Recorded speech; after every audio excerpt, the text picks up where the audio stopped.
বাংলাদেশে এই প্রথম পানির পাম্প ব্যবহার করে নিচের বানানো বিমান উড়িয়ে দেশবাসীকে তাক লাগিয়েছেন জুলহাস নামের এক যুবক। মাত্র 7 HP পানির পাম্প ব্যবহার করে উড়ানো হয়েছে স্কাই বাইক নামের এই বিমানটি। অর্থাভাবে লেখাপড়া বন্ধ হলেও জুলহাসের উদ্ভাবনী ইচ্ছাশক্তি নিজের বানানো উড়োজাহাজে পাখির মতো উঠতে সহযোগিতা করেছে তাকে।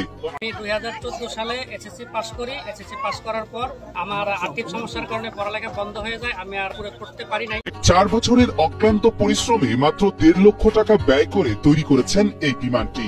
90 ভাগ অ্যালুমিনিয়াম, 10% SS পাইপ ও 10% লোহা দিয়ে বানানো হয়েছে বিমানটি। বিমানটি উড্ডয়নে পাখা হিসেবে ব্যবহার করা হয়েছে ফেব্রিক্সের পর্দা। 100 কেজি ওজনের বিমানটি পাইলট সহ 50 ফিট উচ্চতায় আকাশে উঠতে সক্ষম এবং প্রতি লিটারে 25 থেকে 30 কিলোমিটার পর্যন্ত আকাশে উঠতে পারবে বলে জানান বিমানটি। বিষয়টিকে বাংলাদেশের গর্বের বলে দাবি জুলহাসের। এটা আমি বাংলাদেশের গর্বের বিষয় নেই যে বাংলাদেশের এই প্রথম কেউ আর কি আপনার ট্রাই করতে পারছে। তো বাংলাদেশের যত জনগণ আছে তারা অনেকটা বিরক্ত হয়ে গেছে এই নো ফ্লাই হেলিকপ্টার বিমান দেখতে দেখতে। তো সেইখানে আমি আশা করি তারা একটু হলেও খুশি হবে যে বাংলাদেশের কেউ এই পর্যন্ত একটা বিমান নিজের হাতে তৈরি করে উড়াতে পারছে। জুলহাস মোল্লার বাড়ি দৌলতপুর উপজেলার বাঘুটিয়া এলাকার হলেও নদী ভাঙ্গনের কবলে পড়ে তার পরিবার বর্তমানে শিবালয় উপজেলার ষাটগড় তেওতা এলাকায় বসবাস করছে। 6 ভাই ও 2 বোনের মধ্যে জুলহাস পঞ্চম। 2014 সালে জিয়নপুর উচ্চ বিদ্যালয় থেকে এসএসসি পাশ করেন, তবে অর্থাভাবে পড়ালেখা আর চালিয়ে যেতে পারেননি। বর্তমানে ঢাকায় ইলেকট্রিক মিস্ত্রির কাজ করছেন 28 বছরের এই তরুণ। অর্থের অভাবে লেখাপড়া করতে না পারলেও তার অদম্য ইচ্ছা শক্তিতে সফল হওয়ায় উচ্ছ্বসিত তার মা। আমার ছেলে লেখাপড়ি করবার চাইছিল ইঞ্জিনিয়ার লাইনে, তা আমরা নিজেরা পারি নেই, নদীতে বাড়িঘর ভেঙে গেল। কেন সাল খেলে যে পড়াশোনাতে ইঞ্জিনিয়ার করে পারলাম না, দেখি পড়াশোনা ছাড়া আমি কিছু করে পারি নাকি। তাই সাল নিজে কাজও করে, বাইরে আবার নিজে বাড়ি এসে আবার এটা বানানোর জন্য প্রস্তুত করে। করতে করতে 4-5 বছর ধরে বানান শিখতেছে। আল্লাহ শিখে এবার সফল হয়েছে বানানো।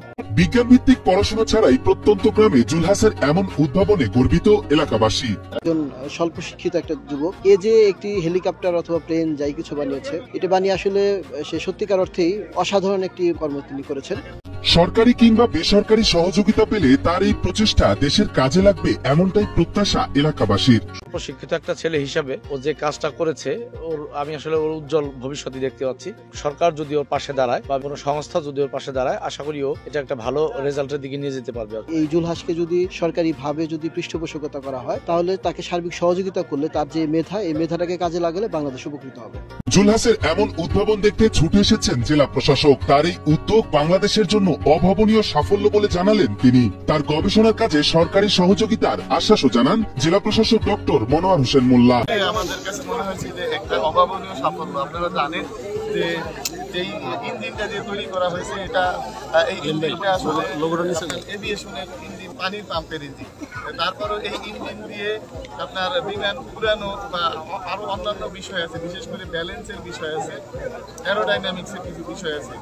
এইগুলো অনেক লোক এই ধরনের উদ্যোগ নেয়, কিন্তু দেখা যায় যে গাড়ির মতো চলে কিন্তু আকাশে উঠতে পারে না। এই বিষয়টা আমার কাছে মনে হচ্ছে ওনার যে মেজারমেন্ট এবং ক্যালকুলেশনের দক্ষতা অনেক ভালো আমার কাছে মনে হচ্ছে। এই কারণে এই বিমানটা আকাশে উঠতে পেরেছে। আমার কাছে খুবই ভালো লেগেছে। আমি জানার সাথে সাথে আমি ছুটে এসেছি। সরকারি কিংবা বেসরকারি সহযোগিতায় জুলহাসের এই উদ্ভাবনী উদ্যোগ দেশের কল্যাণে আসুক, এমনটাই প্রত্যাশা স্বজন এলাকাবাসী এবং সচেতন মহলের।